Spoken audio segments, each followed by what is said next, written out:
Hello, it's Franklin Jones again. I'm the author of the book, The Black Matrix. Tonight, I'd like to talk about a subject I think is very extremely important. It's regarding Black global unity. So often, when a Native African arrives in the U.S., they arrive with a negative preconception about African Americans. Many arrive here believing that they in fact have more in common with white Americans than they do with African Americans. Many want to have a disdain towards African Americans. They come here looking down upon African Americans. They have these perceptions of African Americans as being lazy, thugs. Likewise, many African Americans have negative perceptions about Africans coming over. When we meet the Africans, sometimes African Americans look down at them, regard them as primitive, backwards. We both have negative views about each other, but we don't recognize it's our preconceptions about each other are actually controlled by the white society.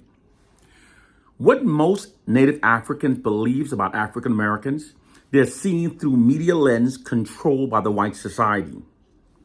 What African Americans believe about Africans, they're receiving through media lens, also controlled by the white society.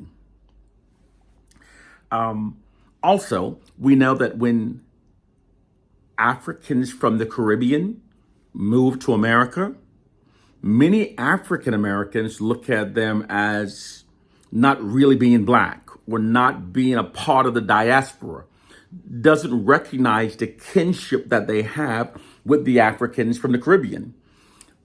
Because in our school systems, most African Americans are not educated about the Africans in the Caribbean. The Africans in the Caribbean are there in the same manner in which African Americans were enslaved, our ancestors were enslaved picking cotton. The Africans in the Caribbean were enslaved in the islands cutting sugarcane. Same family, same DNA. You could have a family on a ship and they were separated. One brother was dropped off in the islands, one brother was brought to America. Same DNA.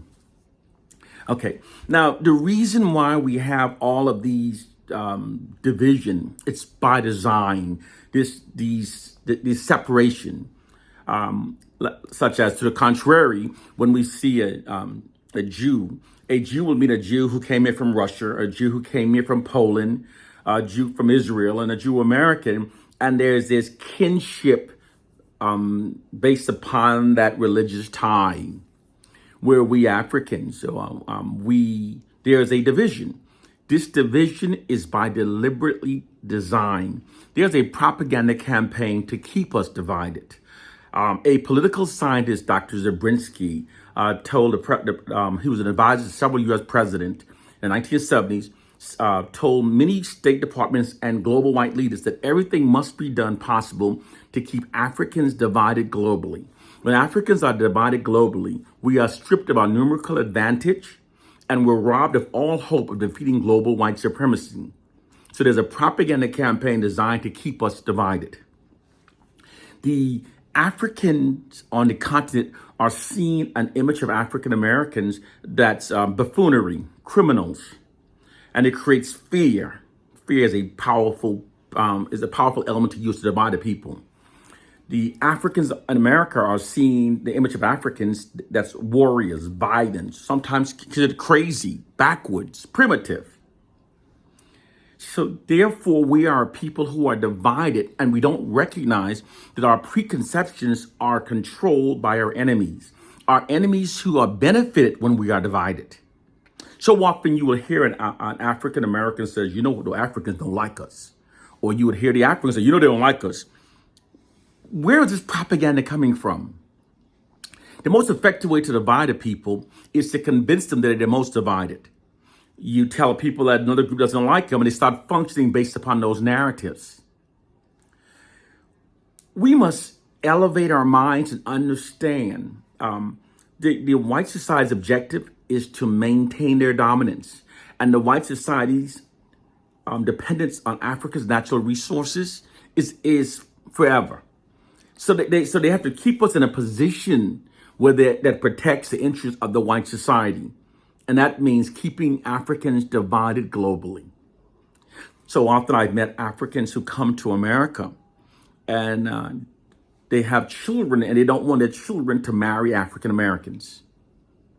They have this negative view. It's because many Africans from the Caribbean comes here and believing that African Americans are less than them, that they are somehow superior to African Americans.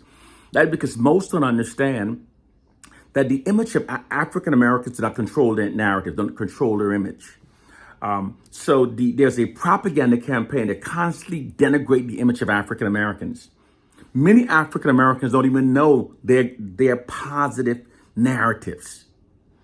For example, after slavery was abolished in the United States, African Americans submitted 726 patents to the U.S. Patent Office in less than 85 years following slavery. That was remarkable, and that more than doubled the number submitted by Caucasians. But most people don't know that narrative. Most people don't know that most inventions that revolutionized the world were, in fact, either invented by Black people or inspired by inventions by Black people. And a significant amount of those inventions were African Americans.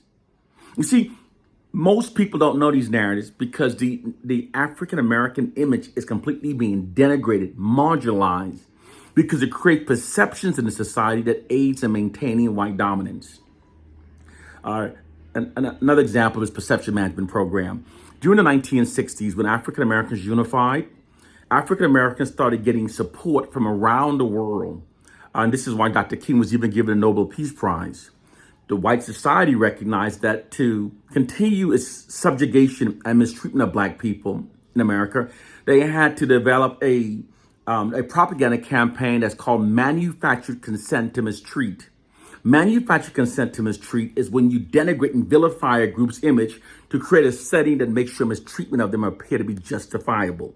That same propaganda campaign affects many people when they come to this country looking down upon African Americans. There is a perception management system in place that serves the interest of the white society. And we, Africans, are the targets of this misinformation. We must recognize our oppressors controls the media images we see, and they control the education we're taught.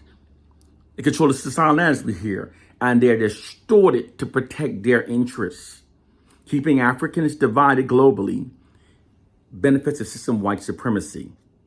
So we must stop the division. We must stop looking down at Africans because we're doing so based upon narratives of Native Africans that's controlled by the white society. Native Africans must stop looking down at African Americans because you're seeing African Americans through a white media distortion of African Americans. And here's what happened. Once false belief has been embedded into the human mind, the individual then only notices those incidents that appears to confirm the programming, becomes psychologically blinded from noticing everything that refutes it. I thank you. Out.